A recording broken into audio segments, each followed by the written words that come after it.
My eldest son's wife, Lulu, smirked as she said, "I bet you can play wonderfully." She probably intended to embarrass me at this family gathering. Lulu, with her only pride being her elite conservatory background, is desperate to claim the grand piano in my house. I, too, have reached the end of my patience. My name is Meyer Brown, and I just turned 60 this year. My husband has already passed away, and my 3 sons each have families of their own. I currently live alone in a mansion that is far too large for one person. Fortunately, my eldest son and his wife live nearby. It's comforting to know that my eldest son, Scott, wants me to consult with him if I have any problems. Perhaps it would be best to sell this mansion and move into an apartment or condominium more suitable for one person. But there's a reason I can't move. It's the grand piano that my late husband gifted me. As long as this piano is here, I don't think I'll ever leave this mansion. This grand piano is causing a lot of friction. Lulu is the one causing the problem. She's the kind of woman who flaunts her elite music university education, and I found her difficult to deal with since we first met. However, I didn't impose my opinion as she's the woman my son chose. Scott and Lulu got married hastily due to her pregnancy. But after the wedding, it turned out she was mistaken about being pregnant. I was dumbfounded, but my kind-hearted son, saying things like "everyone makes mistakes," comforted her. Men don't understand the ulterior motives that women can have. I think Lulu really wanted to marry Scott. I don't mean to boast as a mother, but Scott is tall, high-earning, and handsome. He's also very gentle and kind. I just can't bring myself to like her when I think she took advantage of Scott's kindness. It seems Lulu finds me difficult to deal with as well. She tries to act respectful to me as a mother-in-law, but I can see through her belittling me at heart. It probably comes from the fact that I play the piano as a hobby. I've never played the piano in front of her. She's challenged me several times by saying things like, "I would love to hear you play," but I've always turned her down. I play the piano in memory of my late husband. That's how it's always been and will continue to be. I didn't want to explain this to her over and over. How could she laugh in such a sneering, mocking way and still sit in front of the piano? I'm truly fed up with being told this every time we meet. Last week, Lulu gave me a hard time again. It is comforting that we live close to each other, but it's a bit problematic because we share the same neighbors. Lulu loves gossip and has a habit of spreading baseless rumors. When she and Scott just got married, she told the neighbors that I was strongly against the marriage and that she had a miscarriage due to the stress, which was a complete fabrication. She was never pregnant in the first place, and a miscarriage was impossible. She was trying to portray herself as a tragic heroine by making me out to be the villain. "Lulu, aren't you spreading lies about me to the neighbors?" Even though they were newly married, I found it impossible to turn a blind eye to this. I confronted her. Lulu looked a tad guilty but eventually seemed to brazen it out with her typical smirk playing around her lips. "Mother-in-law, this is so unfair. I don't know where you heard such rumors, but it's unfair to trust the words of others more than you trust me. Am I not a part of the family yet?" The slick-tongued Lulu started to approach me, making it look as if I was at fault, even resorting to welling up her eyes with tears. I was stunned at her audacity, the nerve of her lying and evading the issue with such shameless boldness. My son Scott also came to know about this and gently chastised me, much to my chagrin. But considering this was happening so soon after their wedding, I eventually decided to let it slide and leave it unresolved. With a mother-in-law versus daughter-in-law dispute, I was always at a disadvantage. Rather than having another baseless rumor spread, I decided to endure this one. Then recently, a similar situation occurred. One morning, the neighborhood ladies who were chatting in front of the house quickly changed their expressions as soon as they saw me. From their reactions, I had a hunch that something had happened. It was the exact same response as before. "Good morning," I greeted them, and they dispersed like startled spiders. I felt that another strange rumor was being circulated. As soon as I returned home, I reached out to the neighbor I was most friendly with. "I'm sorry for calling so early in the morning." While explaining the incident, I asked my friend if another strange rumor about me was being spread. She hesitated but then informed me about the rumor, that I was responsible for shortening my husband's life. The baseless gossip detailed that I had a penchant for extravagance and that my husband had to continue working even after his retirement, leading to his death from overwork. But my husband had already passed away by the time Lulu became my daughter-in-law. She shouldn't have any basis to speak about him. Upon hearing my explanation, my friend agreed with me. She promised to help clear up the misunderstanding with the neighbors, giving me some relief. I felt that the spread of the rumor would be prevented. However, once I was relieved, my anger toward Lulu started bubbling up again. After her marriage, Lulu quit her job to become a full-time housewife. She seemed bored during the day, so she'd often gather the young neighborhood wives and engage in gossip. She probably used some made-up rumor about me as fodder for their daily chit-chat.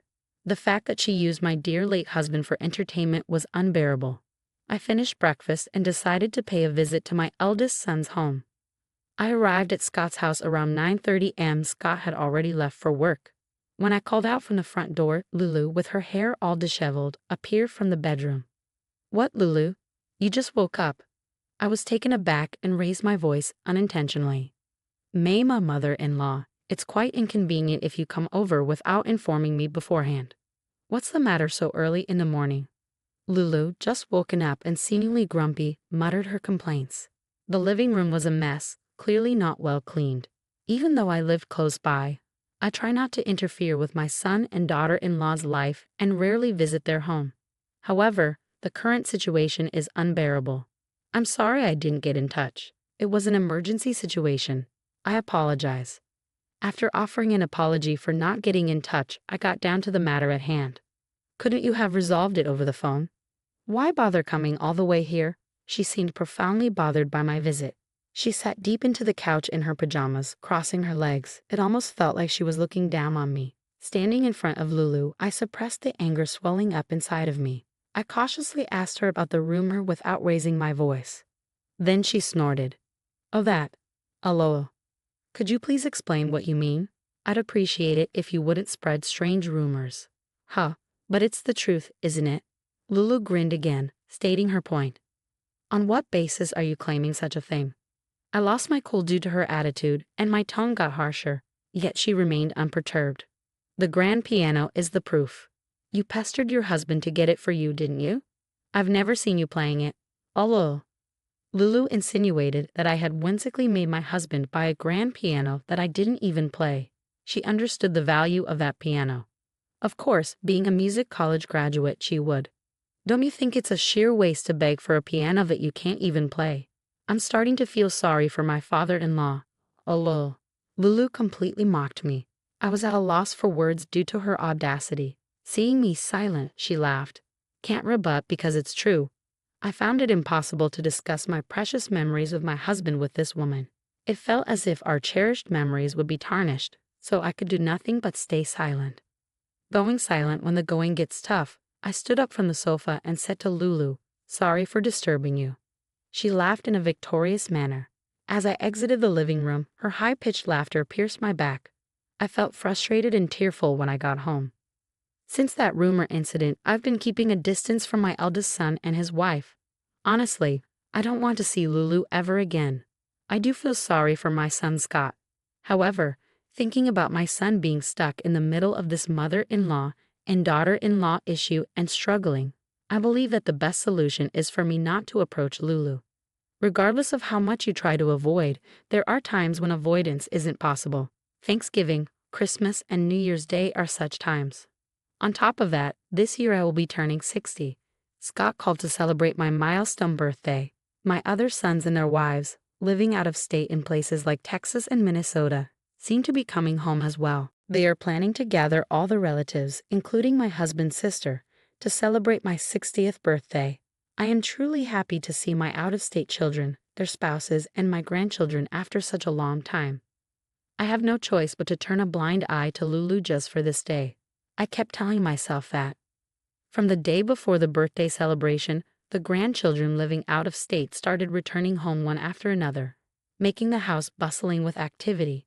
Usually being alone, the sudden increase in people almost made my head spin. The grandkids were all lively, running around the mansion. Among them, one girl, the daughter of my second son, quietly gazed at my piano. "Do you like the piano?" I asked. My granddaughter nodded. I remembered being consulted by my daughter-in-law about her being shy and reserved. Apparently, she was having trouble making friends even in kindergarten, which was a cause for concern. "Do you want to try playing?" At my words, my granddaughter's face lit up brightly. As I opened the lid of the piano, she reached out hesitantly. When I sat her on the chair, she asked in a tiny voice, "Can I play it?" "Of course, go ahead." My granddaughter pressed a key with her small finger, and a beautiful sound echoed. The spreading sound seemed to surprise her, and she repeated pressing the keys many times, closing her eyes to feel the spread and echo of the sound. Looking at her side profile, I thought I wouldn't mind leaving the piano to this girl. Hearing the sound of the piano, my daughter-in-law appeared, saying, "Sorry, mother-in-law." Seeing her own mother suddenly appear, my granddaughter seemed surprised, returning from her world of sound. "It seems like she likes the piano. Is she taking piano lessons?" I asked my daughter-in-law. She replied that they hadn't started her on piano lessons yet as they couldn't afford it. Indeed, my second son's family had many kids. They were raising 5 children. It must be true that they are financially strained. "I see, you should rely on me more. Don't hesitate." My daughter-in-law nodded happily at my words and bowed her head, saying thank you. I wished Lulu was a bit like her. "I was wondering who was playing," Lulu said loudly as she entered the room without hesitation. She glanced at my granddaughter sitting at the piano and scolded, "It's not a toy. It's not a piano for a child to touch. You don't know its value and you can't play it, you audacious child." Lulu attempted to push my granddaughter away from the piano. My granddaughter, thinking she was being scolded, got off the chair with a scared look and hid behind my daughter-in-law. "This piano is not for anyone but musicalites like me to touch. It's not a toy for children and certainly not for the elderly either." Her last statement was likely a sarcastic remark aimed at me. My daughter-in-law quietly bowed to Lulu and took my granddaughter to the yard. Lulu, who had been watching them leave with her arms crossed, tried to sit on the now empty chair in front of the piano. I hastily closed the lid of the piano. I really didn't want her touching my precious piano. It was a spur-of-the-moment reaction, and Lulu glared at me. "This piano holds precious memories with my husband. I don't want someone who would push a child aside to play it to touch it. I'm sorry." Facing Lulu's glare, I smiled sweetly. She clicked her tongue. She must have felt my strong will to not let her play. "Let me be frank since it's a good opportunity. This piano is wasted on you, mother-in-law. Don't you think it'd be more fitting for someone like me? I'd be happy to take it off your hands." Her eyes did not reflect the joviality of her words. It was clear that Lulu was serious. The next night, a party was held to celebrate my 60th birthday with all the relatives gathering. It had been a long time since everyone had come back home. Apart from my eldest son and his wife, my children and their spouses were at the forefront organizing a grand celebration for my milestone birthday. It was a bit embarrassing to put on the red cardigan they gifted me, but being celebrated by everyone was much more pleasant than I had anticipated. The celebration was made even more lively with a musical gift from my grandchildren. As everyone clapped at the end of the grandchildren's performance, Lulu suddenly chimed in. "That's right, let's have the mother-in-law play the piano." Her suggestion seemed spur of the moment, but I could tell she had been waiting for this opportunity to embarrass me. At Lulu's words, my sons joined in. "We've never heard you play." I had only played the piano when it was just my husband and me. My children had never heard me perform. "With such a marvelous piano in your possession, mother-in-law, you must be quite the player," Lulu said with her signature smirk. "I would only be a displeasure to your ears, and it'd be embarrassing to perform during such a celebration." I tried to escape the situation with a harmless brush-off, but Lulu kept pressing on. "Oh, so you've got such an expensive piano but can't play. That would mean you're quite the spendthrift. Guess the rumors were true, huh?" At her continual taunts, even my eldest son, normally quite reserved, raised his voice. "Hey now." But Lulu was not one to be quieted by such words. Scott looked at me with a troubled expression. "I suppose it can't be helped. I'll make an exception today." Unable to bear seeing my son's troubled face, I started walking towards the piano. A quick patter of small footsteps followed, and my granddaughter, who loved the piano, clung to my side. She was clearly looking forward to hearing me play, her cheeks slightly flushed with anticipation. "I wonder what kind of performance it will be. 3 blind mice at best, I assume," Lulu sneered. As I opened the piano lid and took my seat, her attitude caused the daughters-in-law to furrow their brows. Lulu was not particularly liked among them. She always took full advantage of her status as the wife of the eldest son, often looking down on the others. The piano keys, which I hadn't touched in a while, felt cold and comforting. Since I had it tuned regularly, the piano was always ready to be played. After warming up my wrists, I let my fingers dance across the keys. The first piece I chose was Chopin's Ballade No. 4 in F minor, Op. 52. From its serene beginning to the technically demanding parts, it is a challenging piece. Lulu appeared to recognize the piece as soon as I started playing and froze with a shocked expression on her face. Playing the piano after a long time somehow made all the unpleasant things feel irrelevant.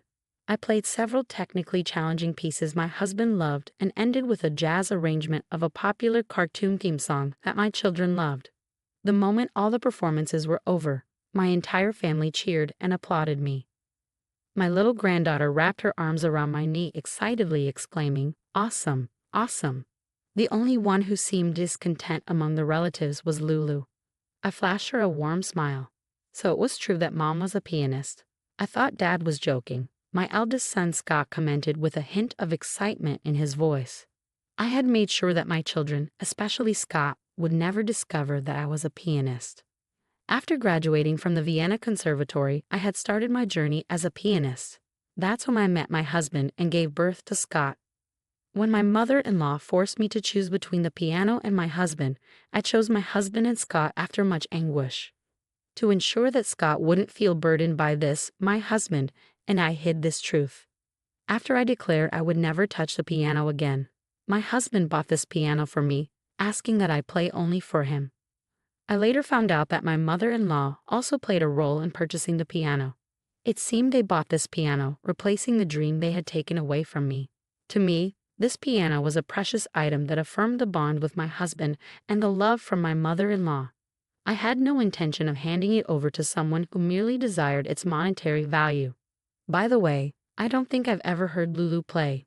Mom, would it be okay if Lulu played a piece? Scott asked me. What? Isn't Lulu a graduate from a top music school? You've never heard her play? I was somewhat surprised by Scott's words. Then I remembered. There's no piano at Scott and Lulu's house. That did seem unusual. Lulu, would you mind playing something? I'd love to hear it too. I stood up from the chair in front of the piano, intending to let Lulu take my place, but Lulu didn't sit down. Just the other day, she was leaning back comfortably in this chair, and now she seemed to recoil in fear. She was pale. I'm not feeling well today, she excused herself, trying to escape the situation. Not feeling well, after all that food and drink, or is there another reason you can't play the piano? I couldn't believe it and decided to confront her. Lulu mumbled some excuses. You wouldn't lie about graduating from a top music school, would you? Lulu flinched at my words. What? Was I right? Have you been lying about everything except the pregnancy? I unintentionally raised my voice. Lulu's face turned pale. She looked like she was about to faint. You're not telling me you lied about graduating from a top music school? Scott also questioned Lulu, seemingly surprised. Lulu fell silent as if she had forgotten how to speak. Our youngest 3-year-old grandchild toddled over. Pulling out the leaflet from Lulu's back pocket, she handed it to me innocently, saying, "Here." Maybe she was trying to diffuse the tension in her own small way. I smiled at her, saying thank you, and took the leaflet, only to be shocked. The leaflet was advertising a high-priced used piano purchase service. The likely phone-confirmed purchase price was scribbled on the leaflet in ballpoint pen. Lulu, you were planning to sell my piano? I couldn't hold it back anymore. I yelled at Lulu and showed the leaflet to the relatives. The whole family peered at the leaflet, staring at Lulu in disbelief. She seemed unable to bear their gaze and ran home as if escaping. The person who suffered the most from this commotion was my eldest son, Scott. The wife he had always believed in had been proven to be a big liar. We couldn't find the right words to comfort Scott. Afterwards, Scott and Lulu divorced. It seemed that Scott had reached his limit with Lulu's incessant lies. Moreover, Lulu had a habit of spending extravagantly and was secretly in deep debt. She apparently planned to repay the debt with the money from selling my piano. Once Scott found out about Lulu's debt repayment plan, he immediately filed for divorce. Lulu, who had lived a married life full of lies, was now jobless and supposedly hiding out at her parents' home. I hear debt collectors are visiting her parents' house daily. I decided to open a small piano school afterwards. Some neighborhood kids are attending. The piano seems to emit a joyous sound when played by the children.